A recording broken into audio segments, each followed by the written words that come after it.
Hello, and welcome to KFF's web event, a look at Medicaid enrollment and spending trends and an array of policy issues amid unwinding of the continuous enrollment provision. To view the ASL interpreter, click on the globe icon and select American Sign Language at the bottom of the screen. Automated captions can also be turned on. Today's event is being recorded, and later today, an email will be sent to all registrants with a link to the recording and the slides that will be shown during the presentation. You are welcome to submit questions for the panel discussion at any time during the event. Access the Q&A function at the bottom of the screen. And now it's my pleasure to introduce today's event moderator, Robin Rudowitz, KFF Vice President and Director for the Program on Medicaid and the Uninsured. Good afternoon. I'm Robin Rudowitz from KFF, and I want to thank you all for joining us for the release of our annual survey of state Medicaid programs. Medicaid currently provides comprehensive coverage to about 90 million people, or over 1 in 5 low-income Americans, and the program is the primary payer and provider of long-term services and supports. At the time we were conducting the survey, states were heavily focused on the unwinding of pandemic-related policies, including the continuous enrollment provision. However, states were also focused on a multitude of other priorities as well, from core operations to developing and implementing new initiatives, including provider reimbursement policies, new benefits, delivery system reforms, and initiatives to address health disparities and social determinants of health. Today, we will hear more about trends in Medicaid policy, and there is indeed a lot going on. In collaboration with Health Management Associates, or HMA, we fielded our 23rd annual survey of Medicaid programs last summer. In this presentation, we will discuss key findings from 2 reports we released today: our analysis of national Medicaid enrollment and spending trends, and our detailed look at Medicaid policy and programmatic changes across the states for state fiscal years 2023 and 2024. That report is jointly released with the National Association of Medicaid Directors. As I am sure many of you already know, Medicaid is a complex program with significant variation across states. Changes in Medicaid policy can have profound effects on state budgets, providers, health plans, and of course, the millions of enrollees served by the program. Over 23 years, this report has certainly evolved over time as the program has evolved, but it has continued to provide a snapshot and overview of the many issues facing state Medicaid programs each year. Next slide. We have a packed agenda today, so here is the roadmap for the next hour. First, Liz Williams from KFF will set things up with some context on national Medicaid enrollment and spending trends. We will then turn to Libby Hinton from KFF and Kathy Gifford from HMA to highlight some key findings from the policy report. Next, we will hear from Kate McAvoy, who is the Executive Director of the National Association of State Medicaid Directors, who will provide a national perspective on Medicaid policy trends. And then finally, we will turn to a discussion with 2 leading Medicaid directors to hear more what is happening on the ground in the states. We are so excited to have Amir Basiri, who is the Medicaid Director in New York, and Jennifer Strohecker, who is the Medicaid Director in Utah, joining us today. I really want to thank all of our panelists in advance, as well as the report authors and all the other staff from both KFF and HMA who have helped with these reports, and there are many involved. I also want to thank NEMD and all of the Medicaid directors and the Medicaid staff who took time to complete the surveys so we can provide such a robust picture of what is going on with state Medicaid programs across the country. We know that Medicaid directors and their staff are extremely busy and pressed for time. And finally, before I dive into the content, I want to remind you again that we'll save some time at the end for questions. So please enter any questions in that Q&A function. And with that, we'll get started, and I will turn things over to Liz Williams. Next slide. Great, thanks, Robin. I'm now going to share some key findings from our analysis of national Medicaid enrollment and spending trends. For a 3-year period following the onset of the COVID-19 pandemic, states provided continuous enrollment in Medicaid in exchange for an increase in the federal share of Medicaid spending. The Consolidated Appropriations Act ended the continuous enrollment provision and allowed states to begin disenrolling individuals from Medicaid starting in April 2023. Although many states did not start disenrollments until May, June, or July of this year. The law also phases down the enhanced federal matching funds through the end of the year. As a result, states expect national Medicaid enrollment to decline by 8.6% in state fiscal year 2024, as state Medicaid agencies continue to unwind the continuous enrollment protections. These estimates reflect a dramatic year-over-year decline in program enrollment after reaching record highs during the continuous enrollment period.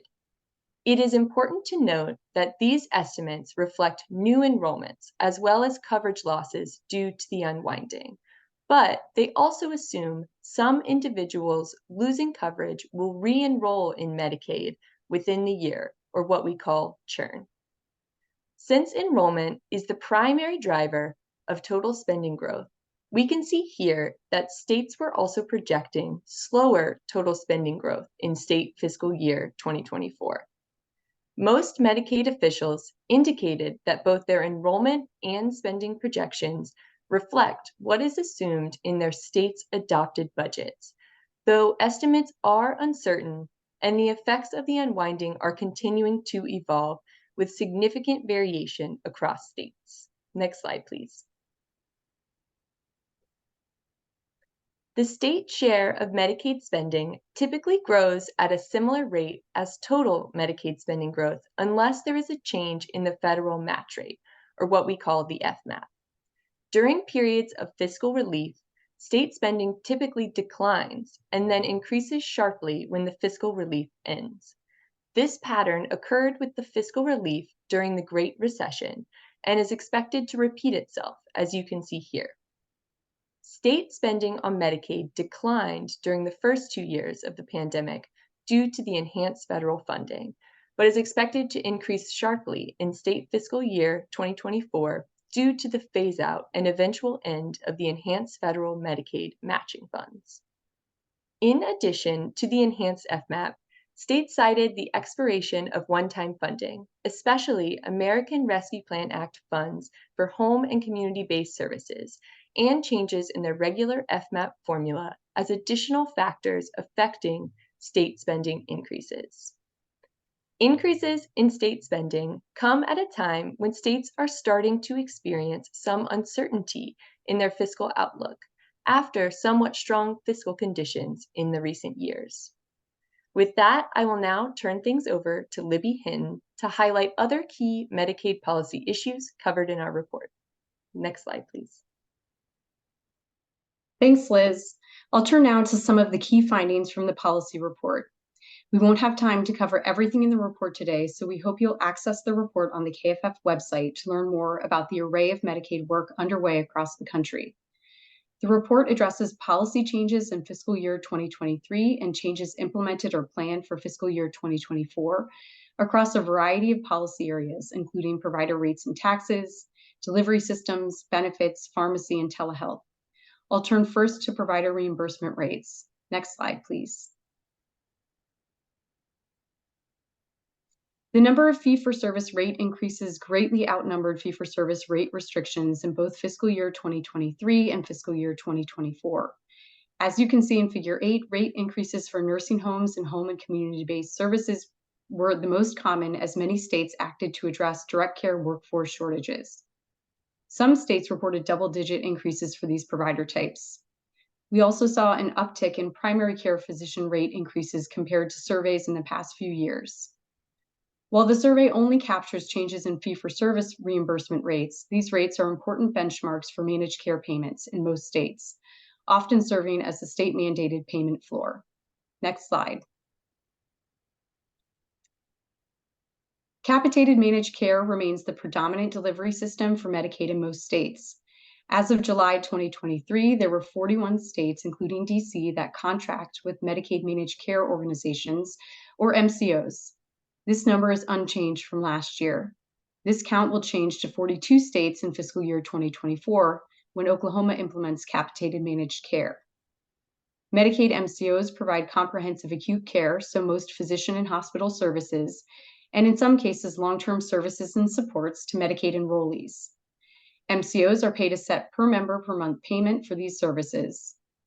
A smaller number of states operate primary care case management programs, or PCCM for short, which retain non-risk-based fee-for-service provider payments, but enroll beneficiaries with a primary care provider who's paid a small monthly fee to provide case management services in addition to primary care. Next slide, please. The COVID-19 pandemic caused major shifts in utilization across the healthcare industry that affected states' ability to set managed care per member per month payment rates, which are typically set prospectively for a 12-month period. Because of this uncertainty, CMS encouraged states to implement risk mitigation strategies in MCO contracts for rating periods impacted by the public health emergency. In this year's survey, we asked states about pandemic-related risk corridors. Risk corridors allow states and health plans to share profit or losses if spending falls above or below specified thresholds. Nearly 2/3 of states that contract with MCOs reported implementing a pandemic-related MCO risk corridor. Among these states, more than 3/4 reported that recoupments for MCO payments had already occurred or were expected for 2020, 2021, or 2022. Next slide, and I'm going to turn it over to my co-author, Kathy Gifford from HMA, to continue with the findings. Thank you, Libby. So benefits. Consistent with survey results over the past decade, almost all benefit changes reported this year were expansions. In both 23 and 24, service expansions across the behavioral healthcare continuum were the most frequently reported, followed by pregnancy and postpartum service expansions, preventive service additions, dental service improvements, and new services to address unmet social needs, like housing instability, homelessness, and nutrition insecurity. Several states also reported benefit changes to support access to culturally competent care, including coverage of community health workers. Next slide, please. As you probably heard, a new class of drugs to treat obesity has hit the market, and all payers, public and private, are examining their coverage policies to determine who should be covered for these expensive therapies. Now, unlike most other drugs, however, a long-standing statutory exception allows states to choose whether to cover weight loss drugs under Medicaid. So in this year's survey, we asked states to tell us whether they covered weight loss medications for adults under fee-for-service when prescribed for the treatment of obesity, and if so, whether a comorbid condition was required. 16 state Medicaid programs reported covering at least one weight loss medication as of July 2023, and at least 5 other states noted that coverage was under consideration. Now, we did not ask about utilization controls, but at least 3 states commented that coverage was limited to only one drug at this time, and a few states mentioned BMI or other prior authorization requirements. Next slide. Reducing health disparities has become an important priority for the federal government and many states. And many states leverage their Medicaid managed care contracts to help address health disparities. In this year's survey, we asked states with MCO contracts whether certain contract requirements, those shown on figure 13, were in place or planned. 36 MCO states responded to this question, and as you can see in this slide, a similar number of states, about half, reported that they required MCOs to train staff on health equity or implicit bias, or meet health equity reporting requirements in fiscal year 2023. Over 1/3 of responding MCO states reported requiring MCOs to have a health equity plan in place or seek enrollee input or feedback to inform health equity initiatives. But fewer states reported requiring MCOs to have a health equity officer or achieve NCQA's multicultural healthcare distinction or health equity accreditation. The number of MCO states with at least one of these requirements has grown significantly from 16 states in fiscal 22 to an expected 29 states in fiscal year 2024. Next slide, please. Now, every year we ask states about the challenges they expect to face and their top priorities for the year ahead. And at the time of the survey, as we already noted, all states were heavily focused on Medicaid redeterminations. But they also identified other pressing challenges and a wide range of key priorities. At the very top of the challenge list, 3/4 of states highlighted workforce challenges for the healthcare provider workforce and the state workforce, or both. For example, states reported that shortages of nurses, direct care workers, and behavioral health providers often resulted in access challenges. States also cited the difficulty of recruiting and retaining state staff with specialized technical expertise. More than half of responding states identified behavioral health and long-term services and supports as key priorities or challenges. And specific LTSS-related challenges that they cited included workforce shortages, the aging of the population generally, LTSS access, and provider financial challenges for either nursing facilities or HCBS providers. Now, states also reported other key priorities related to delivery system or value-based payment initiatives, addressing enrollee social needs, improving provider reimbursement rates, and implementing initiatives to improve maternal and child health. Finally, while most states reported favorable state fiscal conditions at the time of the survey, more than half of states commented on a more uncertain longer-term fiscal outlook. Some states mentioned the expiration of enhanced federal funds, and others commented on the budgetary impacts of inflation, the workforce challenges, and provider pressures to increase reimbursement rates. As always, a very exciting and challenging time to serve as a state Medicaid director, and I am very much looking forward to hearing the perspectives of the directors who have joined us today. And at this point, I will hand it off to Kate. Thank you so much, Kathy. I am so pleased and excited to join this incredible forum today. Heartfelt thanks to Robin and our KFF colleagues. This report is really both a remarkable longitudinal resource. It represents an incredible historical archive, but also an of-the-minute capsule of Medicaid policy and operations. We deeply appreciate the longstanding partnership with KFF on this work and their continued leadership and investment in capsuling this phenomenal work.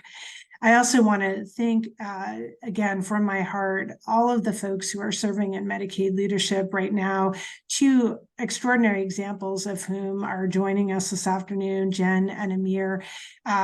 We at NEMD represent the 56 Medicaid state and territory leaders, and we're so proud of their exemplary leadership during the intense and taxing period of the public health emergency, but also this watershed year where the program is embedding learning gleaned during the PHE, dynamically responding to the very complex and Herculean task of the unwinding, but also taking up, again, the mantle of the priorities that were never abandoned during the PHE, significant areas of mutual interest and concern across the country around access to primary preventative services, integration of behavioral health care, improvement in the urgent disparities that are manifest in maternal health care, and also opportunities for rebalancing of long-term services and supports and true choice and integration for older adults and people with disabilities. This is indeed a watershed year where so much of that activity is now being emblemized across the country. And I know you'll hear from Jen and Amir around that continued responsivity to the needs and interests of the over 91 million folks who are served by Medicaid Medicaid and CHIP. And again, that process, the constant evolutionary curve that this program is on, never essentially laying down the responsibility to engage, to learn from, and to improve both the experience, access, and outcomes of people who are served by Medicaid and CHIP. So let me turn now back to Robin for more detail from our directors.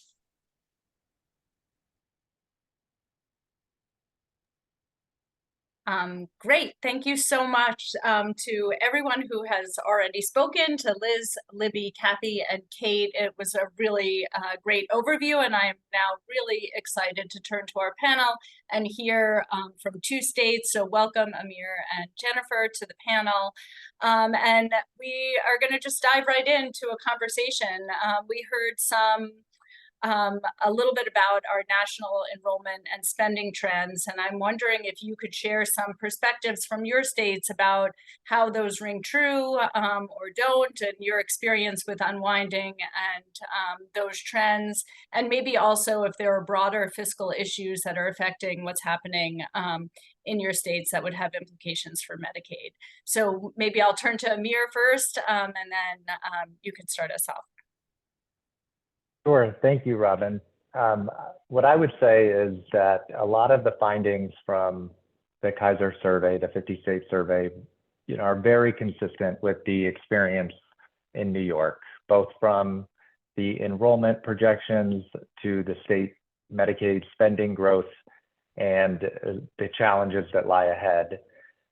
The unwind is still our #1 priority amongst these other challenges. And thus far, we are seeing a decline in enrollment that is relatively consistent with what we projected, around 15 to 20% of our Medicaid enrollees.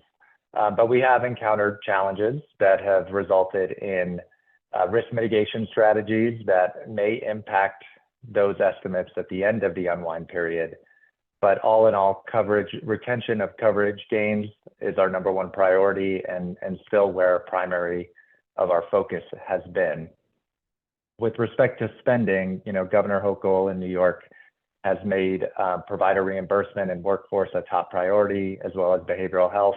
And over the last 2 years, we have increased our state share of Medicaid spending by about 10 to 15%, driven by investments in primary care reimbursement, hospital and nursing home reimbursement rates, and then behavioral health investments to the tune of $1 billion over the next 5 years. So there's been a considerable investment in services, and we are exploring benefit changes in our pending 1115 waiver.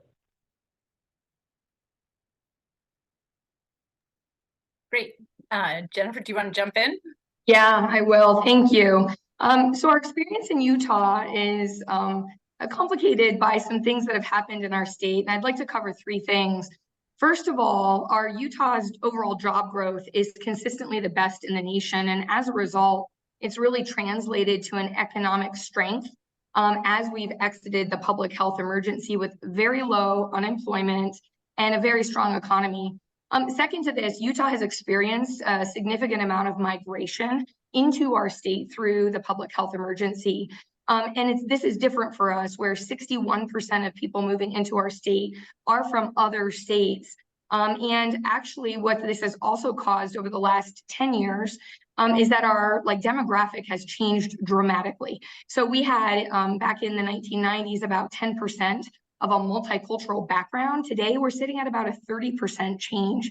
So this, in the context of continuous Medicaid enrollment and the requirements from the PHE on Medicaid programs, has actually resulted in an interesting environment where our Medicaid program at this time grew at a faster rate than we'd ever seen. It actually grew by 71% during the time of the PHE. So here we are looking at a unique environment of huge growth in Medicaid, but in also a statewide environment of population growth and economic stability. So it's really made it incredibly challenging for us to forecast enrollment and spending projections for 2024. We did planning like many other states did, trying to prioritize our unwinding work. We actually looked at individuals who were not utilizing and services that were maintained on the program, tried to look at reviewing these first with the idea that the rate of decline of disenrollment would kind of taper off as we move forward in our activities of unwinding.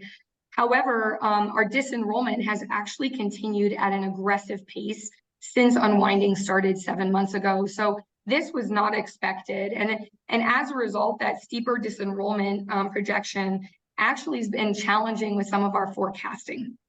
When we recently surveyed about 1,000 Medicaid members to figure out those who had disenrolled, what was happening, to try to understand what their outcome was.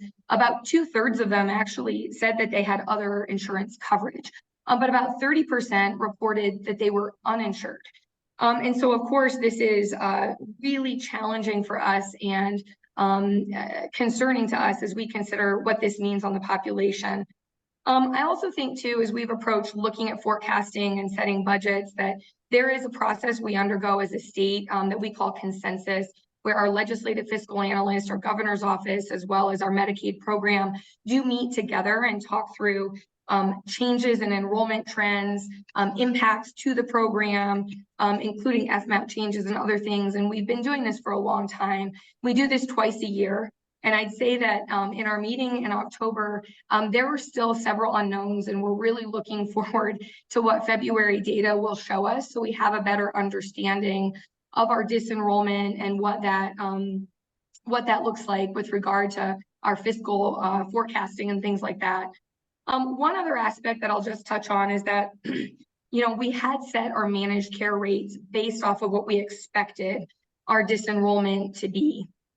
Earlier on, before we actually began this, the activities of unwinding, as we anticipated what they would be. And because our unwinding actually has exceeded our projected disenrollment, we are doing mid-year rate adjustments with all of our managed care plans and our providers in order to cover some of those changes in expenditures that have happened and where our models haven't quite matched up. So that's the state of Utah today, and it's been challenging. I'm sure others are experiencing this as well. But yeah, it's been an interesting year, and that is certainly a major area of focus for us as well. Thank you both for that. I think that really highlighted so much of the complexity and uncertainty of doing some of these projections and anticipating what is happening.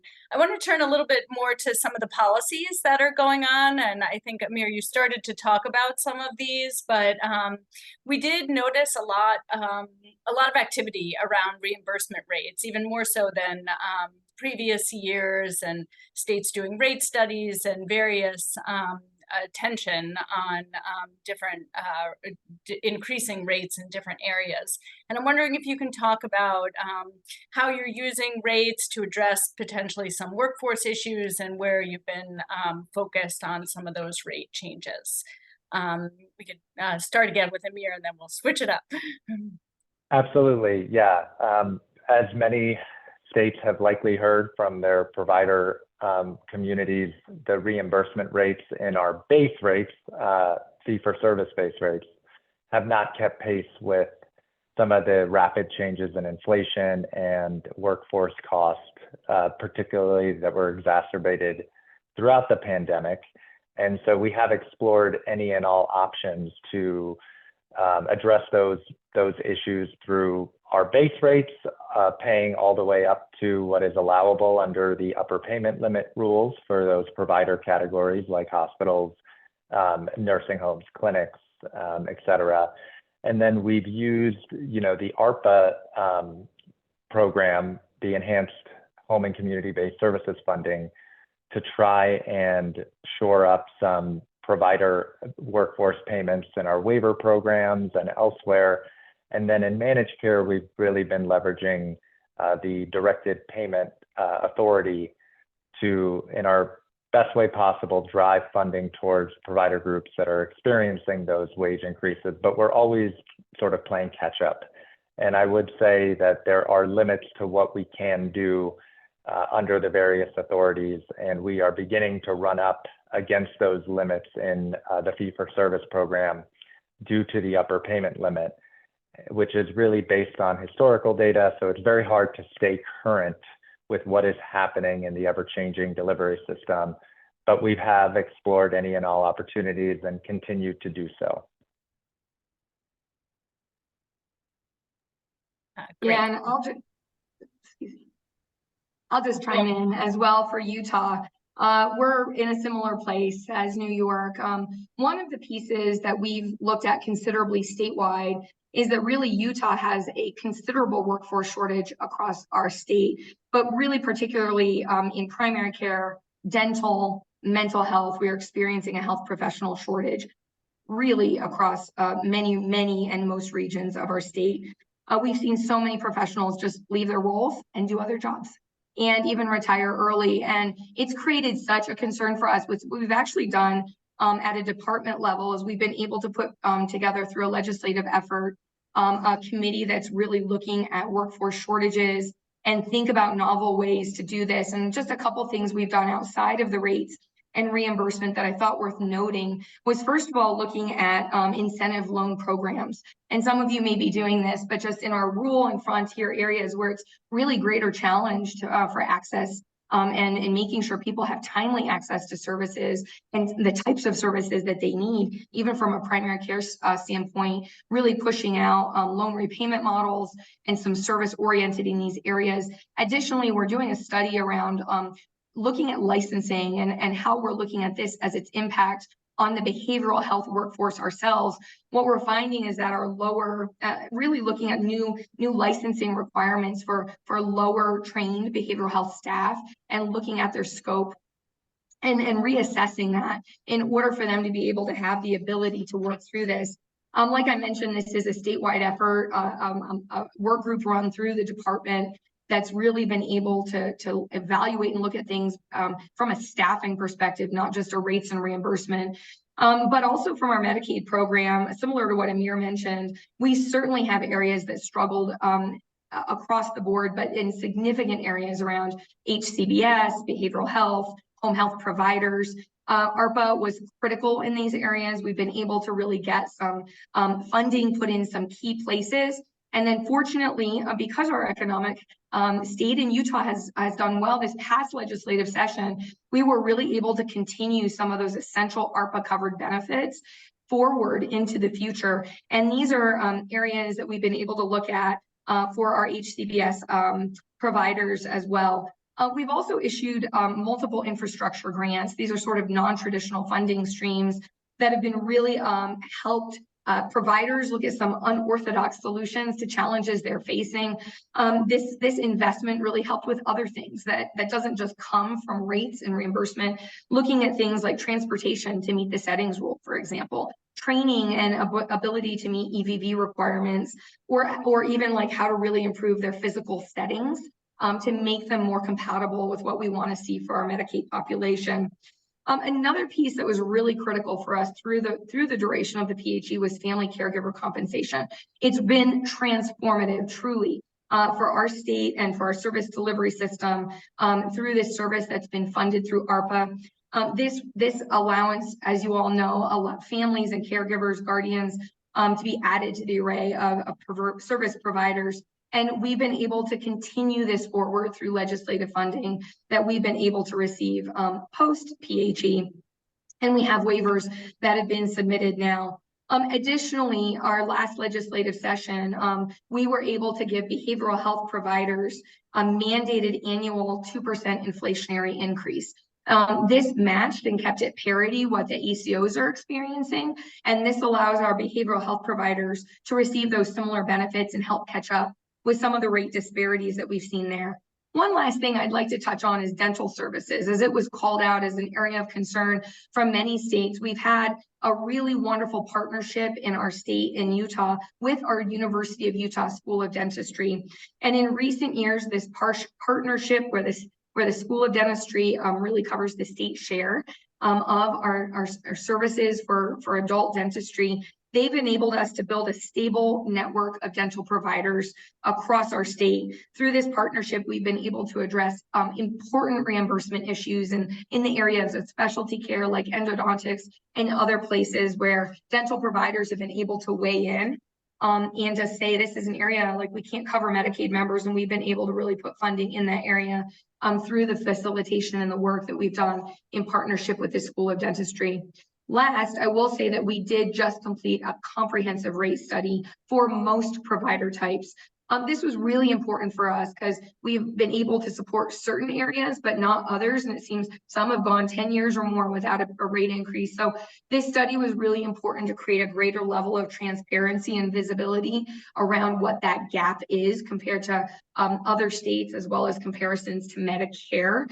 And this is an important tool for our legislature to use as they get funding requests, or we're looking at funding key areas and to support these different areas that are really critical areas of access for Medicaid members.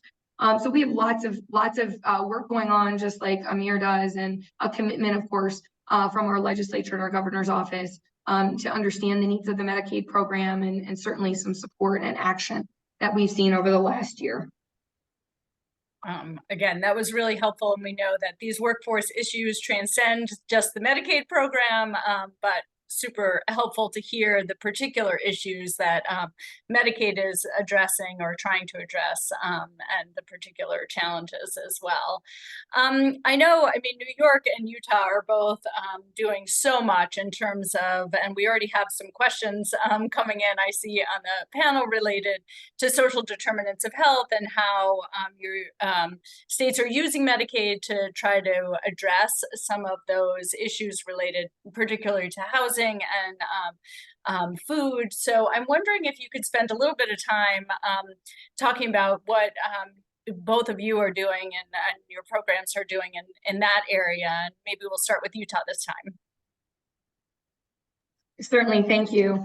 We have two key areas we've really been focusing on with regard to work in the behavioral health and social determinant space. And I think, like many other states, Utah is very invested in the justice-involved reentry initiative. We actually had submitted a waiver to CMS more than 3 years ago, where there was really, as we were moving into adult expansion, this was a key area of focus from our state, from the legislature, as an opportunity. And as we've now had further guidance from CMS, we are enhancing that look, and we're really excited about the opportunities this allows for improvements in that connection of care and continuity of care through pre-release services. With the rate of mental illness in Utah jails being 6 times higher than the general public, and certainly substantial gaps in care is what we're noticing as incarcerated individuals who may have a substance use disorder, who have untreated mental illness, and really moving through the system and having gaps. They're not receiving that level of care we want. This is a prime area of focus for us now as we're coordinating and working with our prisons and our jails to really stand up the infrastructure for this, in anticipation that these conversations with CMS will be moving towards approval of this essential service soon. This is certainly a high priority item for us. And in the context of this, certainly looking at housing related support services, this was another waiver that was submitted a number of years ago, but received approval about a year ago. This benefit underneath the 1115 waiver provides housing transition support to an eligible member who meets this needs-based criteria.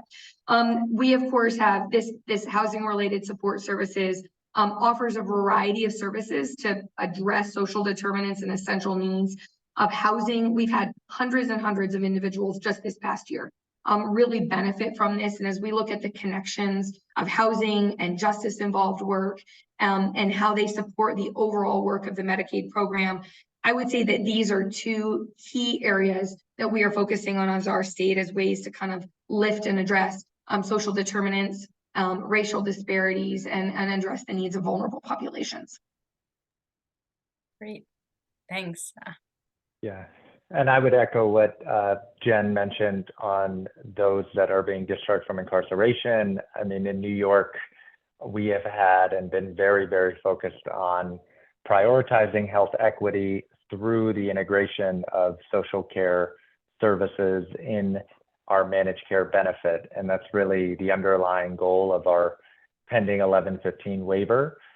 We have had prior initiatives in place in managed care through in lieu of services that we were not seeing massive take up on from health plans and from providers. And there were a lot of challenges, and it really informed what we're proposing to do in our 1115, which is to integrate the health-related social needs services into the benefit package with community-based organizations. And we intend to build that out for the transitional housing services, the food and nutritional services, and ongoing case management. And in the interim, what we have done is sort of make a down payment in our state plan through enacting and pursuing authorities to expand our community health worker program statewide with a focus on the high risk and high need individuals, expanding our funding for supportive housing programs, knowing that there is a shortage of available housing slots for those that are being discharged from an institutional setting or at risk or suffering from homelessness.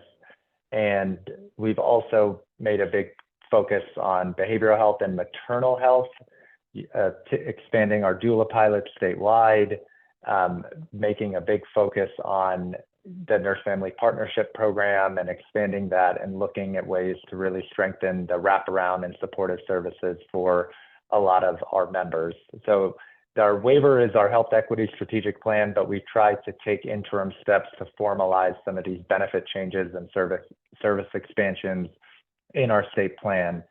And then, as I mentioned before, behavioral health, huge priority. Everything Jen mentioned in terms of the gaps in care and workforce issues are evident in New York, and we have severe workforce shortages in areas like child psychiatrists and other mental health practitioners, nurse practitioners that we've been trying to focus on through a range of initiatives, but it's very challenging. And we have engaged with our partners in the state education department because we do think there needs to be some changes to licensure and scope of practice to really address some of the access issues that we're seeing in New York. Great.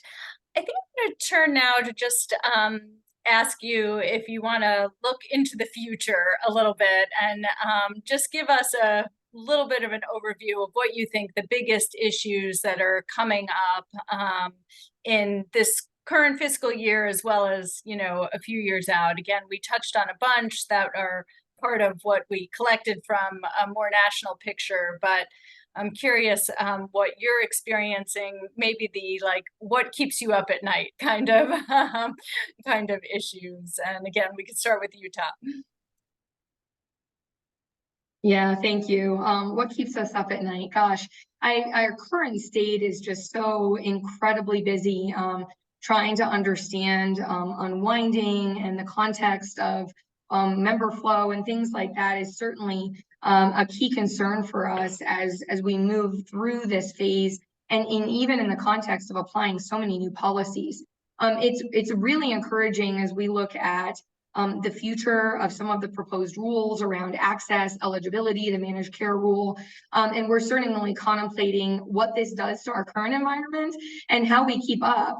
Certainly, I think that these proposals are amazing. They're transformative. They reach a level of care and provision of services for our Medicaid population that we know is essential to achieving that great quality of care that we want for a very vulnerable population, resolving gaps, addressing equity issues. And as a state agency, we are on board with this work.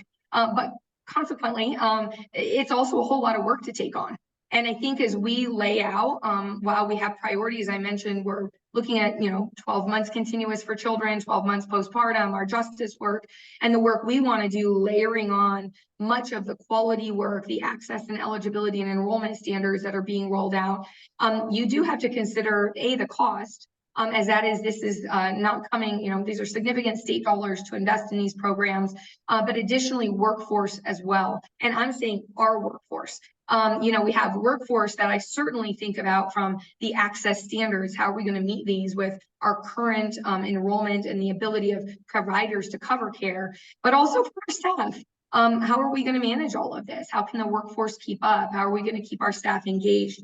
So I think about all of these things in the context of change, how we drive and be transformative in our work, how we embrace the future of where we're going and actually be leaders in these areas, but bring our staff along and bring our programs along in a way that create a sustainable, long-lasting change.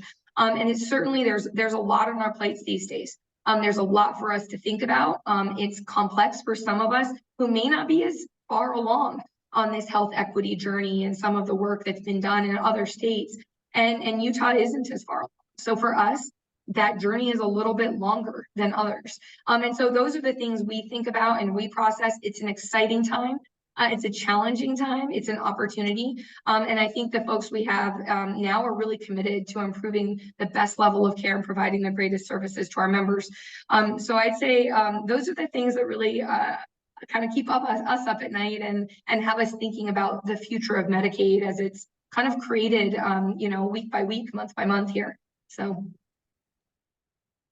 Great. And how about New York?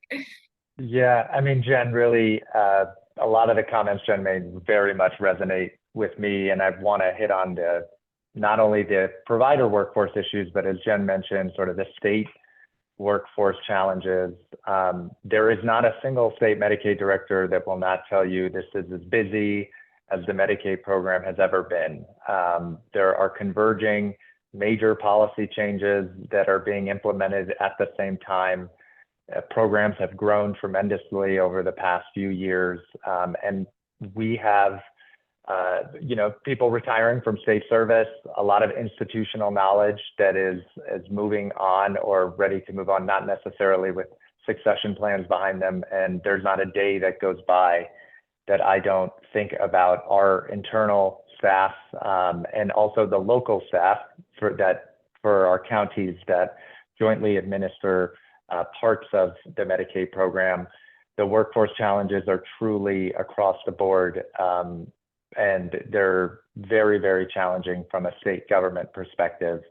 And so that is really something that keeps me up at night, because I know how hard everyone is working across the country, and particularly in New York, to fulfill some of the federal obligations, and then obviously to ensure we have some continuity and coverage, and that we retain as many people as possible that have been enrolled over the past 3 years. And there's only so many hours in a day and state staff to fill some of these jobs. So that is definitely my number one concern moving forward amongst the other challenges that we're facing. Great. And at this point, I want to invite Kate back on to see if she has any national perspectives to share on the same question looking forward. And then we have a bunch of Q&A that have come in that we'll turn to. Thank you so much, Robin. And I do want to say, I think Amir and Jen just did such an extraordinary job of representing their peers, talking about the learning that was gleaned from the very intense time of the PHE, applying that, the opportunities for systemic change and improvement really in every facet of the program, the access and eligibility standards, really the scope and breadth of coverage, the integration of services and supports, and of greatest and most foundational importance is really, looking to the lived experience and preferences and values of the people served by the program. And I think that programs have been so self-actualized around that as a kind of carryover from the demands of the PHE, really looking to embed that in very exciting ways across the country. I would say, wrapping around both of them, a piece that is very significant for all of us is that Medicaid is foundationally an applied federal and state equity and territory equity and operational partnership.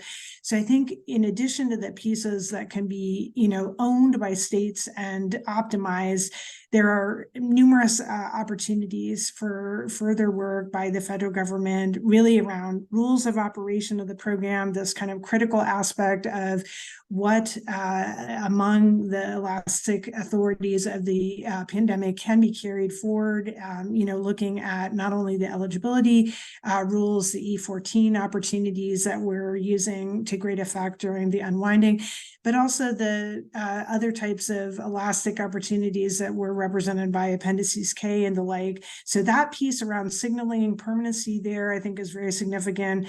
Opportunities around systems improvement, which is top of mind for so many directors right now, but the role of the federal government in exerting influence on specifications, not just the desired goals, but the kind of parameters for doing that work, scaling solutions across states so it is not a sort of first dollar investment in each and every state and territory.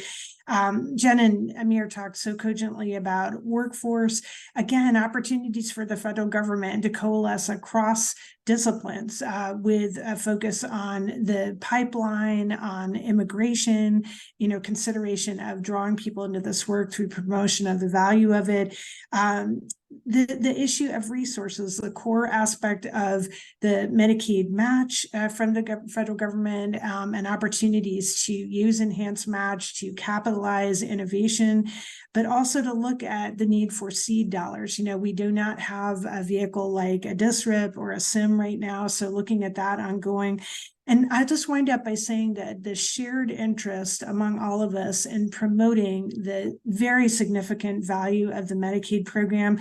We know conclusively from longitudinal research that this has lifetime benefits for children in terms of developmental readiness, school participation, adult job retention, prevention of acute healthcare needs, and integration and choice for older adults and people with disabilities. And at a time where we're grappling with the overall federal budget and those mechanisms, again, everything we can do to champion this incredibly important program, I know we'd all value. So thank you, Robin.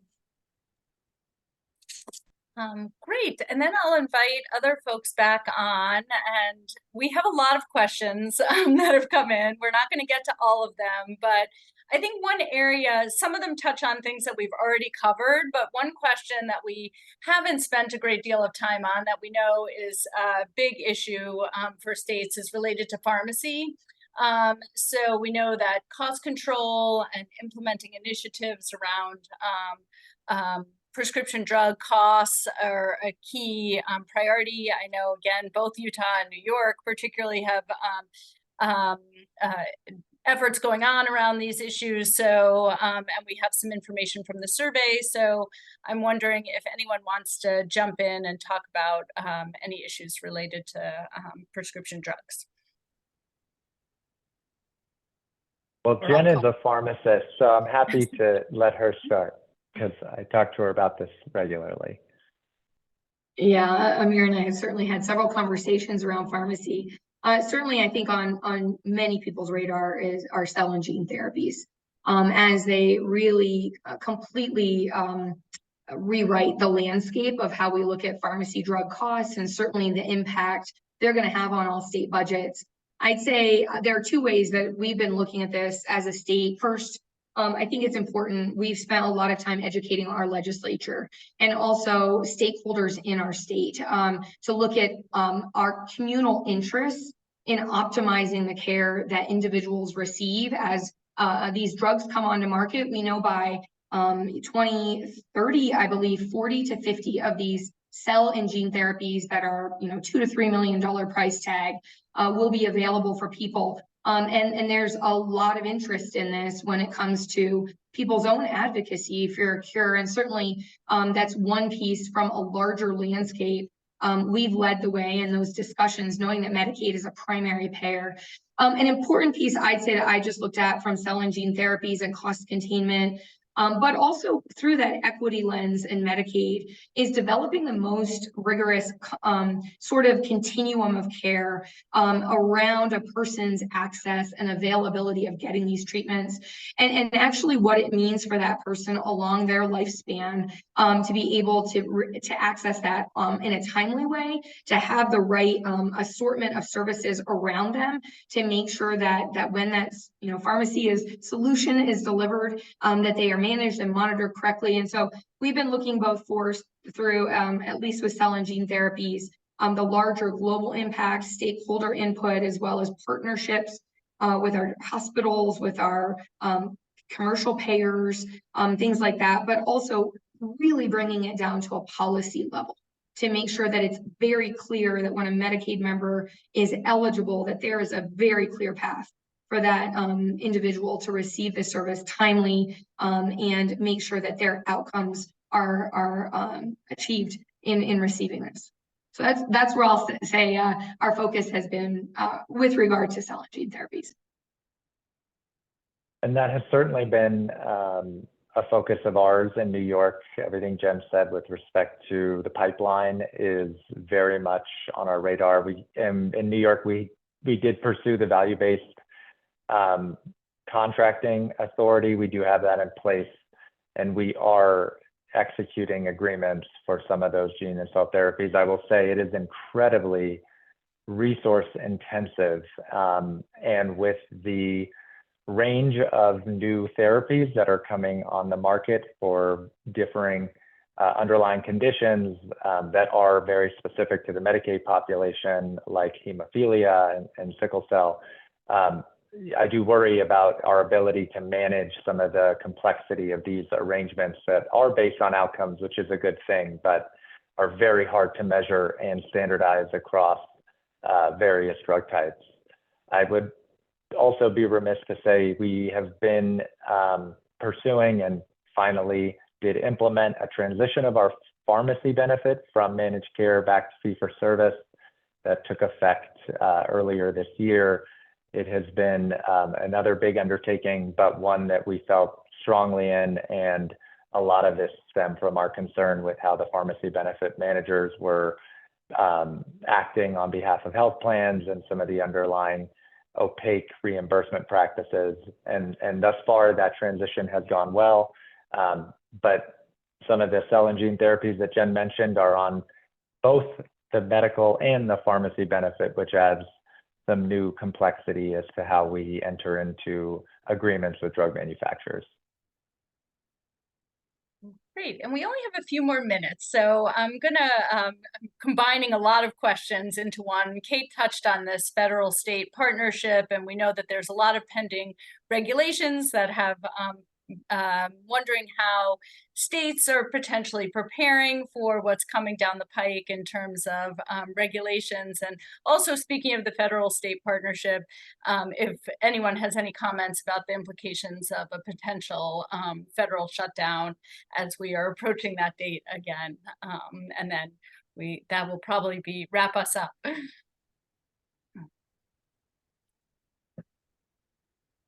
I mean, no comments on the shutdown.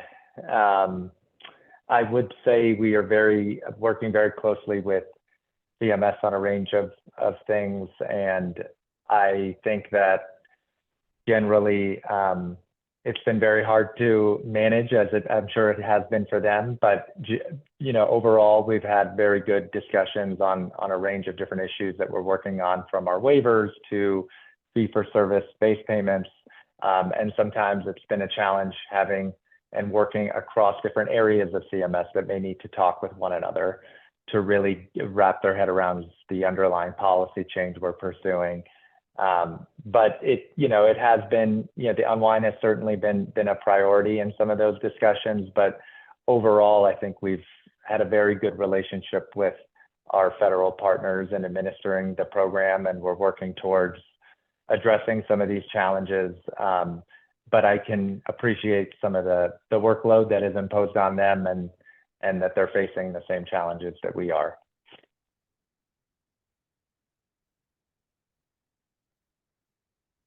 Anyone else? Final word. It's amazing how fast an hour flies by when there is just so much going on and so much content. But that was just such a really rich and informative discussion of so many issues. I feel like sometimes when we have Medicaid discussions, we're focused on a very narrow slice of what's happening, and I always feel like this report and this discussion really highlights the multitude of things that are going on at the same time. So I really want to thank our panelists and everyone who tuned in to listen. There were many questions, again, that we didn't get to, but hopefully we could try to follow up with us. And a reminder that the reports and a recording of the webinar will be posted on kff.org later this afternoon.